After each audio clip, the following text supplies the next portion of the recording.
कृपया चैनल को सब्सक्राइब करें और बेल आइकन को दबाना ना भूलें। Thank you. हेलो एवरीवन, आज का जो हमारा सेशन है वो रहेगा 12th क्लास के लिए। इससे पहले देखिए हमने किया था MPFI सिस्टम, ठीक है, जो कि कार्बोरेटर को रिप्लेस करने के बाद हम पेट्रोल इंजन में कुछ एडवांस लेकर आए थे, फुल्ली ऑटोमेटेड। ठीक है, अब बात करेंगे डीजल की। ठीक है, ये भी 12th क्लास के लिए है। आज हम बात करेंगे CRDI। ये डीजल इंजन के लिए है, स्पेशल तौर पे किस लिए है? डीजल इंजन के लिए। कि डीजल इंजन के अंदर देखिए उसमें MPFI आ गया था पेट्रोल में, तो डीजल के अंदर CRDI आ गया। आजकल बहुत सी गाड़ियां हैं, खास तौर पे हुंडई की, इसमें आप देखते हैं i20 पे, वरना पे CRDI की बैजिंग। ठीक है, तो इसका मतलब क्या होता है? CRDI की जो फुल फॉर्म है वो है common rail direct injection system. ठीक है जी, ये हमारी होती है इसकी फुल फॉर्म। ठीक है, लिख देता हूं। ठीक है, common rail direct injection system. ठीक है, ये आप नोट कर सकते हैं। आज हम बात करेंगे कि होता क्या है, काम कैसे कर सकता है, प्रॉब्लम क्या क्या इसमें आ रही होती है। +2 क्लास है तो उसके लिए बात करेंगे। सबसे पहले हम इससे बात करेंगे किसी एडवांटेजेस क्या क्या है। सबसे पहले है मोर एफिशिएंट, एफिशिएंसी ज्यादा देगा, माइलेज आपको ज्यादा देगा। मोर पावर, पावर ज्यादा मिलेगी। एक्यूरेट क्वांटिटी, जो डीजल का स्प्रे होना है इंजन के अंदर, कंबशन के अंदर, वो बिल्कुल परफेक्ट होगा, एक्यूरेट होगा, अच्छी टाइमिंग के साथ। अच्छा जी, कंबशन बिल्कुल सही एक्यूरेट होगा। लेस पोल्यूशन, पोल्यूशन कम होगा। और ऑटोमेटिक टाइमिंग एंड बर्निंग, इसकी जो बर्निंग है वो ऑटोमेटिक, और टाइमिंग जो है वो ऑटोमेटिक रहती है। ठीक है, इसको कंट्रोल कौन कर सकता है? ECU। देखिए जो MPFI था वो भी फुल्ली कंप्यूटराइज कंट्रोल सिस्टम था, और ये भी हमारा जो है फुल्ली कंट्रोल ऑटोमेटिक सिस्टम है, कंप्यूटराइज सिस्टम है। तो ECU का मतलब होता है इलेक्ट्रिक कंट्रोल यूनिट। ठीक है जी, लिख देता हूं, नोट कर लीजिए, इलेक्ट्रिक कंट्रोल यूनिट। ठीक है, ECU का ये मतलब। अब हम समझते हैं कि इसको ज्यादा टेंशन नहीं होती है, कितना कॉम्प्लिकेटेड, कॉम्प्लिकेटेड नहीं है, बिल्कुल आसान है। ये जो सिंगल लाइनें हैं ये वायर्स हैं, ये जो सिंगल लाइनें आपको दिखाई दे रही है ये वायर्स हैं, बिजली के कनेक्शन हैं, इस पे टेंशन लेने की आपको जरूरत नहीं है। ठीक है, सबसे पहले शुरुआत करेंगे क्या? फ्यूल टैंक से। हमारा फ्यूल टैंक होता है, ठीक है, और होते हैं इंजेक्टर। ठीक है, इन दोनों की बात कर लेते हैं। जो इंजन है, इंजन में कहां से जाएगा हमारा? पेट्रोल है, डीजल है, कहां से जाता है? इंजेक्टर से जाएगा। डीजल जो है हमारा कहां से जाएगा? इंजेक्टर से जाएगा। उसमें MPFI से जाता था, लेकिन आज हम बात करें सिर्फ डीजल के लिए, इसलिए पेट्रोल को छोड़ देते हैं। जो फ्यूल टैंक से जो डीजल है हमारा इंजन के अंदर कैसे जाता है? इंजेक्टर से। इंजेक्टर का मतलब क्या है? जो किसी चीज को इंजेक्ट करे, किसी चीज को इंजेक्ट करने वाला को क्या बोलते हैं? इंजेक्टर बोलते हैं। तो क्या इंजेक्ट करता है? ये डीजल को। फ्यूल टैंक से लेकर के जो इंजन है वहां तक इंजेक्टर्स के जरिए हम भेजते हैं। अब भेजने से पहले का जो प्रोसीजर है वही हमने समझना है, वही CRDI है। इंजन के कंबशन चैम्बर में डीजल पहुंचाने से पहले का जो हमारा सिस्टम है फ्यूल टैंक के बाद का, वही CRDI है, वही हमने समझना है कि उसमें क्या है, क्या पार्ट्स है। ठीक है, चलिए बात करते हैं। फ्यूल टैंक आ गया, फ्यूल टैंक में हमारा क्या है? डीजल भरा हुआ है। सिंपल सी बात है, वहां तक पहुंचाने के लिए क्या करना पड़ेगा? फ्यूल फिल्टर, फ्यूल पंप चाहिएगा हमें जो खींचेगा। और फ्यूल पंप से पहले क्या लगा होता है? फ्यूल फिल्टर, जिसको आपको पता ही क्या करता है फ्यूल फिल्टर? फ्यूल को साफ करेगा। ये इसको खींच रहा है लाइन से। ठीक है, तो हमारा जो फ्यूल है चलना स्टार्ट हो गया, वही यहां पे आया, साफ हुआ, आगे बढ़ गया। ठीक है, इसी लाइन के ऊपर लगा होता है टेम्परेचर सेंसर, यहां से गुजरेगा। इसी लाइन पे एक प्रेशर वाल्व लगी होती है। ठीक है, सिर्फ समझ लो, बताऊंगा बाद में। ठीक है, इनसे होकर गुजरेगा, फिर यहां पर है, यहां तक रुक जाता। अब जो इलेक्ट्रिक कंट्रोल यूनिट है, जो टेम्परेचर सेंसर है, वो किससे जुड़ा हुआ है? ECU से। प्रेशर वाल्व किससे जुड़ी हुई है? ECU से। यानी कि इस वाल्व को रेगुलेट करता है, जैसे हम पंखे की स्पीड को रेगुलेट करते हैं उसी तरह, जैसे हम टूटी को कम ज्यादा खोल के जो पानी है उसको कम ज्यादा कर सकते हैं, उसी तरह ये कंप्यूटराइज्ड सोचेगी, बताएगी कि हमने कितना फ्यूल भेजना है इस लाइन में, कितना नहीं, रेगुलेट करेगी, कम या ज्यादा, मीडियम, कैसा भेजना है वो ये सोचेगी। ECU का काम है, तो ये बिजली से तो जुड़ेगा। ठीक है, तो ये ECU में जुड़ा, ये दोनों क्या है? इससे ECU से जुड़ी होती है। ठीक है जी, चल पड़े। देखिए जो पहले सिंपल सिस्टम था उसमें तो ये भी था, ये भी था, ये चीजें नहीं थी, सेंसर नहीं थे, इंजेक्टर तो उसमें भी थे, ठीक।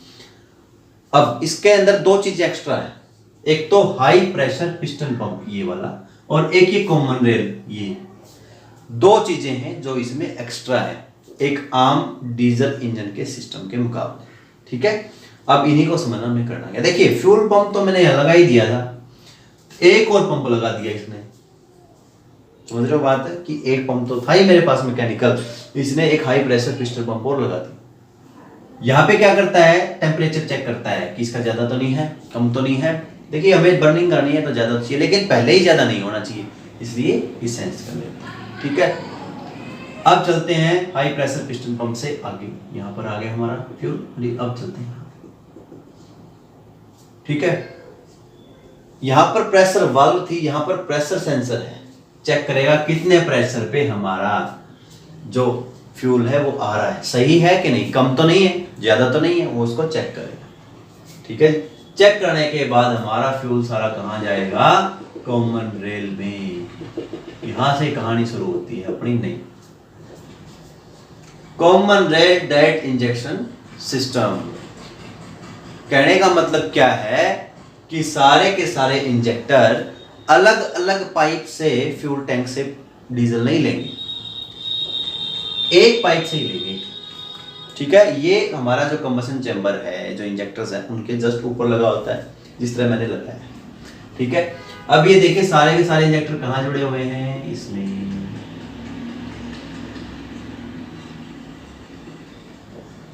जब ये इसमें कॉमन रेल में आपका फ्यूल आ जाएगा तो ये सारे के सारे इंजेक्टर ऑटोमेटिक पहले से ही फुल रहेंगे, क्या रहेंगे, फ्यूल के साथ तैयार रहेंगे।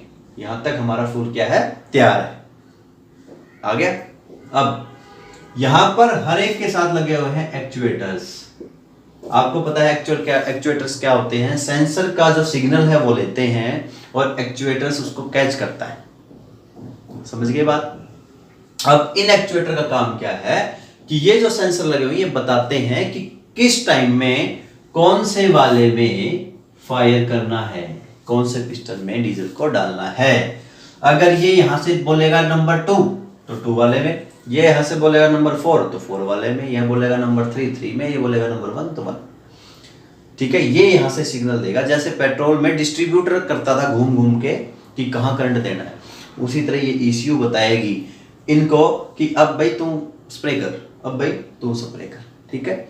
और ये हमारी फ्यूल रिटर्न लाइन है, अगर हमारा इंजन बंद हो जाता है या एक्स्ट्रा हो जाता है तो वो हमारा कहां पहुंच जाता है, वापस फ्यूल टैंक के अंदर। ये भी एक इसका प्लस पॉइंट है, ठीक है। लेकिन इसमें दो चीजें जो मेन समझने वाली हैं, वो एक कॉमन रेल और एक हाई प्रेशर पिस्टन पंप, ये दोनों चीज इस सिस्टम में एक्स्ट्रा हैं और किसी भी सिस्टम में पहले ऐसा डीजल वालों में नहीं होता था। अब हो गया क्या, अब ECU से, एक्चुएटर से, सेंसर से हुआ क्या कि ECU की इनके अंदर फायरिंग करवाने का टाइमिंग कंप्यूटराइज्ड है, तो माइक्रो सेकंड्स की एक्यूरेसी इसके अंदर आपको मिलती है, ठीक है। अगर मैकेनिकल करते तो हो सकता था थोड़ा बहुत सेकंड ऊपर नीचे हो जाए, माइक्रो सेकंड्स, लेकिन इसमें तो माइक्रो सेकंड्स ऊपर नीचे होने का भी कोई चांसेस नहीं।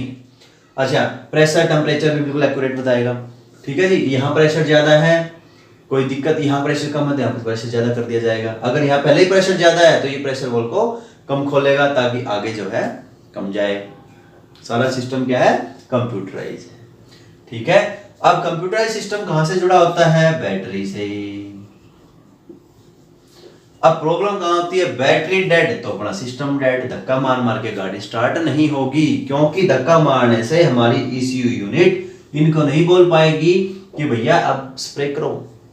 यही प्रॉब्लम है MPFI की, CRDI की। अगर आपकी बैटरी डेड तो आपका सारा सिस्टम ही डेड, ठीक है। इसके बाद सेंसर में प्रॉब्लम आ गई तो भी सिस्टम डेड, एक्चुएटर्स में प्रॉब्लम आ गई तो बर्निंग होनी ही नहीं, ठीक है जी। उसके बाद देखिए फ्यूल पंप और हाई प्रेशर पंप में भी प्रॉब्लम आ सकती है, ठीक है। किसी भी सेंसर में प्रॉब्लम आ गई, एक्चुएटर में प्रॉब्लम आ गई, बैटरी में प्रॉब्लम आ गई, तो ये हमारी प्रॉब्लम्स। तो करना क्या है, अगर फॉल्ट आ जाता है सबसे पहले बैटरी चेक करो, बैटरी कनेक्शन चेक करो, लेकिन अगर यहां से सब कुछ ठीक है तो फिर अपने ECU यूनिट के साथ जुड़ी चीजों को चेक करना पड़ेगा। सेंसर एक्चुएटर्स ऐसी चीजें हैं, अगर खराब हैं तो आपको रिप्लेस करना पड़ेगा, ये रिपेयर नहीं होगी। ठीक है, कोई भी चीज है इसके अंदर वो रिपेयरेबल नहीं है, सारी की सारी आपको चेंज ही करनी पड़ेगी। ठीक है, तो हमने पता लगाना पड़ेगा, 1 बाय 1 चेक करना पड़ेगा और फिर इनको रिप्लेस करते जाएंगे। ये थी इसमें प्रॉब्लम, इसकी वर्किंग, इसके अंदर क्या क्या प्रॉब्लम्स आ सकती हैं। सबसे बड़ी बात है कि हमें सिर्फ करंट ही चाहिए, बिजली ही चाहिए, उसी से सारी बातें बढ़ेंगी। ठीक है, तो पहले बैटरी चेक करिए, कनेक्शन चेक करिए, ECU चेक करिए, एक्चुएटर्स सेंसर्स चेक कीजिए, और ये सब ठीक है तो फिर पार्ट्स चेक करिए, मैकेनिकल फ्यूल पंप में दिक्कत तो नहीं है, हाई प्रेशर पंप में तो दिक्कत नहीं। ठीक है, तो इस तरह से हम इसकी प्रॉब्लम को ढूंढ सकते हैं, दूर कर सकते हैं। ठीक है, ये आपके इसके फायदे जो थे वो मैंने आपको बता दिए। इसी के साथ हमारा चैप्टर कंप्लीट होता है। इसी के साथ चैनल पर नए चैनल सब्सक्राइब करें, लाइक करें, शेयर करें। Thank you.